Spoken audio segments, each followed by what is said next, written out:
Hey y'all, it's Nova. In this video I'm going to cover some of the kits that I would suggest bringing in as a beginner in the Cycle Frontier.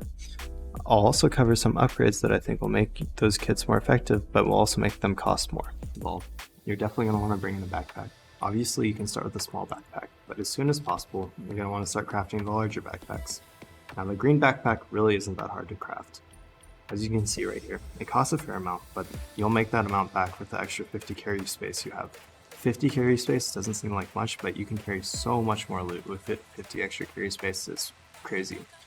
Polymetallic prefabricate can easily be found in vaccine labs or waterfall labs, and this can be found in nickel nodes all over the world. The bigger ones seem to have more of it. I'm not exactly sure how it works, but really it's not that hard to make. You should be making these as soon as you can. They'll pay for themselves.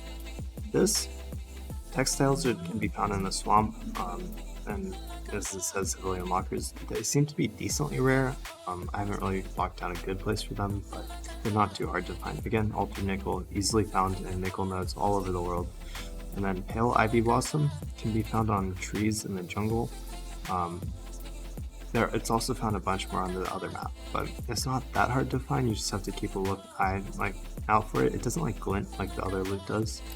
And finally, this smart mesh can be found in the tracks of the giant crash ship in the jungle, and dust plume is mostly only found on the other map. I don't think I've seen it, but it's found around Pinnacle Labs. And then Titan ore, easy to find all over the world, just in the Titan ore nodes, mostly found in East Cavern. So for weapons, I would suggest either using the trench gun or the PDW. If you want a long range, the bolt action is really strong too. Even though it just got a nerf, this went down from 8, or it went from 8 to 4, it's still really good. Trench gun though, this is my love. I think it's really one of the best guns in the game. It does 80 damage, it's insane. It 2-shots people in full blue armor if you get a good shot. I would definitely try to ADS whenever possible. When you ADS this gun, it seems like it's much more accurate than when you don't. But yeah, the trench gun is great. I try to hide behind a corner, peek, shoot, hide behind a corner, peek, shoot again, and generally, if you have good enough aim, they'll die from that. I like it more than the PDW because while this absolutely melts people, you need a bunch of attachments, so it turns out to be like twice the cost as the trench gun, and then once you're done modding it, trench gun really doesn't need any attachments at all. And finally, the bolt action. I would suggest combining this with one of the other close range, but it is amazing, it does so much damage.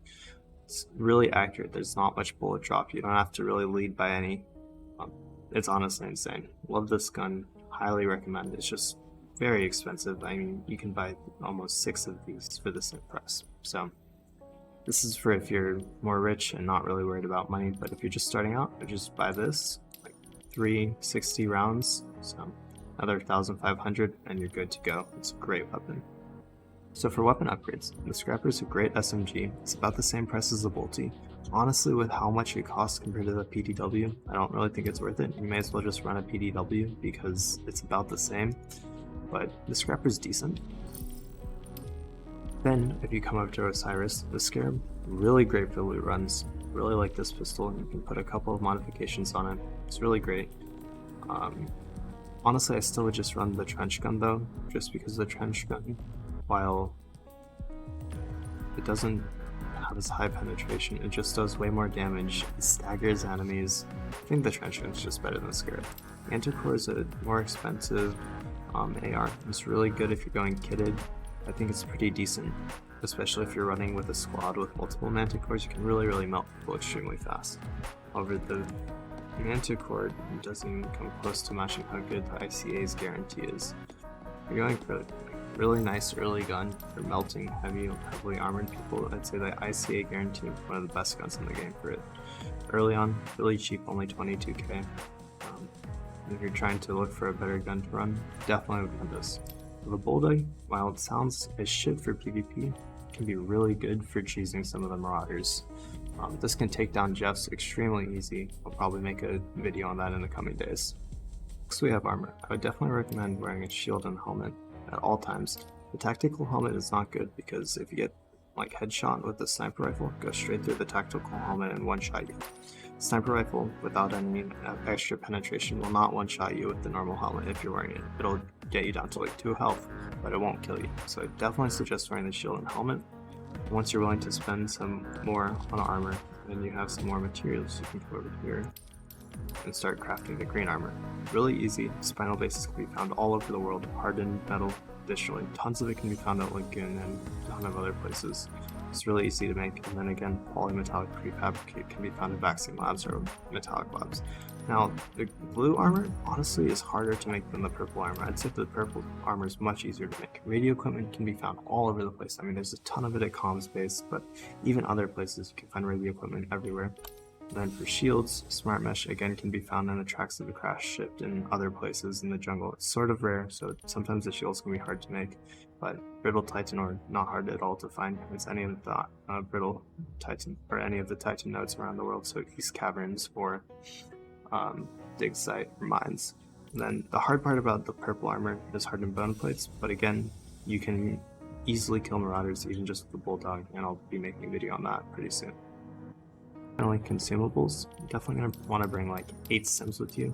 Generally, I don't like bringing medkits, they're so heavy. Just like bringing stems, and you can throw them out, split them apart. Medkits are nice, but you usually find a couple when you're running around, so I just don't really see the point. Like bringing around 8 stems, definitely bring a grenade. Grenades are amazing in this game. Their area of effect is huge. They one-shot other players. They're just so good.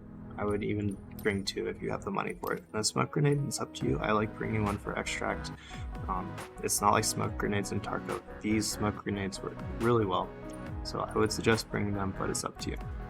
And then if you want a couple upgrades for your grenades and stems, you can come over here, go to consumables, and audio decoys. They're very specific use cases, but they're good for PvE. You're trying to get, especially like in the jungle, if there's a lot of Jeffs or elite mobs that you don't want to fight, you can throw one of these away and all the mobs will chase after you and you'll be able to pass them without being aggroed. I haven't really found gas grenades to be that useful, but they're useful for smoking people out probably. And then strong stems, I would get your hands on these as soon as possible. They're pretty cheap. They only take 3 old medicine, mushroom, and then weed filament. Both of these can be found in a swamp in the lakes. And then this can be found in any of the labs, so vaccine labs and water facility. And once you've gotten far enough through the Osiris missions, you can also just buy the stems, which I haven't done the math on it yet, but it honestly may be cheaper because you may, like, if you add up the cost of all the crafting materials, it may be cheaper to just buy the strong stems for 1,000 from Osiris and then sell the crafting materials from them. So, anyways, if you enjoyed my content, please consider leaving a like or subscribing. Thanks for watching, all.